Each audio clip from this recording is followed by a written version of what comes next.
آواز مخرج میں ایسے ذوف کے ساتھ ٹھہرے کہ سانس جاری رہ سکے، کہ سانس جاری رہ سکے، سانس جاری رہ سکے، اور آواز میں ایک قسم کی پستی ہو، یعنی بلندی نہ ہو، پستی ہو۔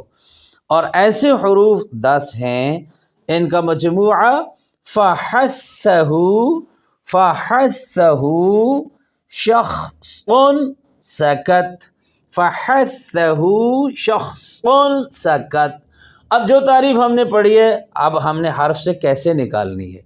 اب جیسے مخرج معلوم کرنے کے لیے ہر حرف کے شروع میں حمزہ متحرک لے کے آنا ہوتا ہے، اسی طرح صفت معلوم کرنے کے لیے بھی حرف کے شروع میں حمزہ متحرک لے کے آئیں۔ مثلا فحثہ میں فا ہے، فا کے لیے اف اف اف۔ اب پہلے مخرج ہے اس کا کہ ثنایا علیہ یعنی اوپر کے دانتوں کا کنارہ اور نیچے والے ہونٹ کا شکم یعنی پیٹ، تو یہ تو مخرج ہوگا۔ اب اس مخرج میں حرف کیسے ہم نے ادا کرنا ہے، اف اف اف،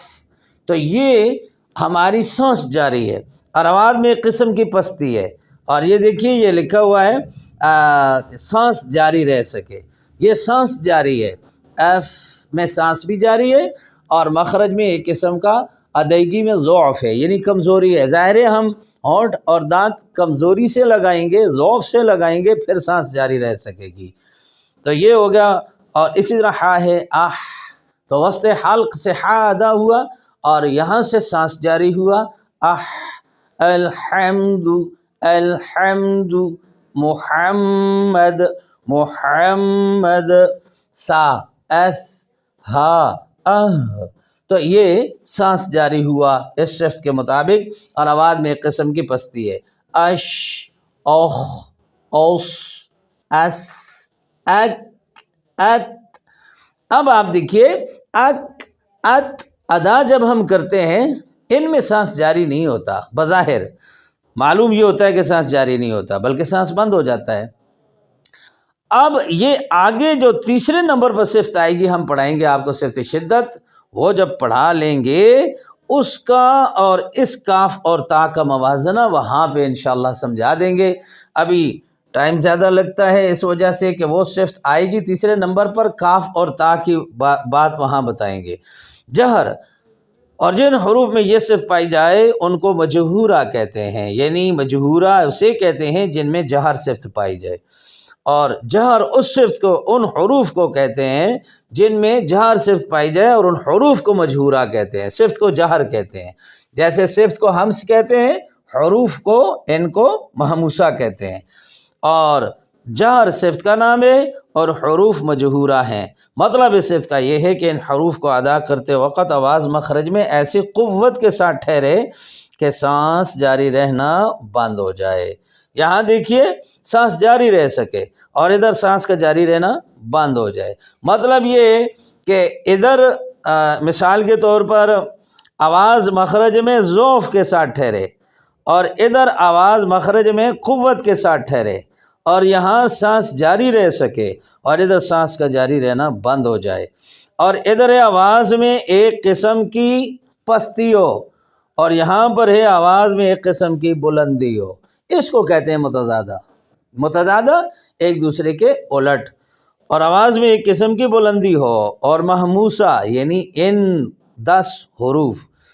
فا ہا سا ہا یا شین خا صاد سین کاف تا، ان 10 حروف کے علاوہ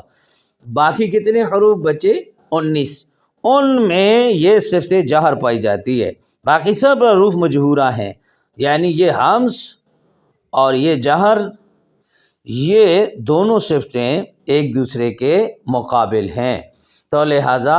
متضادہ بات کو سمجھنے کے لیے یہاں پر ہمس میں پستی ہے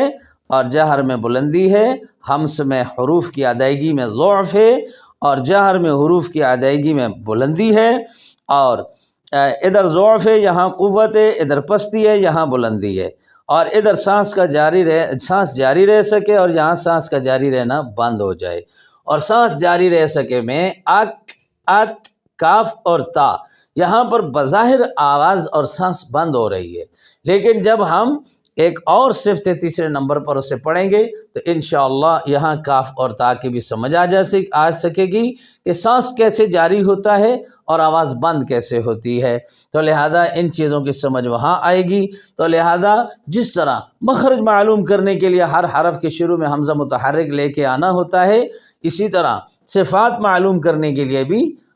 ہر حرف کے شروع میں حمزہ متحرک لے کے آنا ہے۔ پھر انشاءاللہ جو پڑھا ہے اس پر توجہ کرنی ہے کہ اس میں سانس کیسے جاری ہے اور اس میں سانس کیسے باندھے، اس میں کیسے پستی ہے اور اس میں کیسے بلندی ہے، اور اس میں کیسے ضعف ہے اور اس میں کیسے قوت ہے۔ لہذا ہمس اور جہر کی حقیقت اور اس کی وضاحت حرف کی ادائیگی کے بعد پتہ چلتا ہے۔ اللہ پاک ہم سب کو سمجھنے کی اور عمل کرنے کی توفیق عطا فرمائے، آمین۔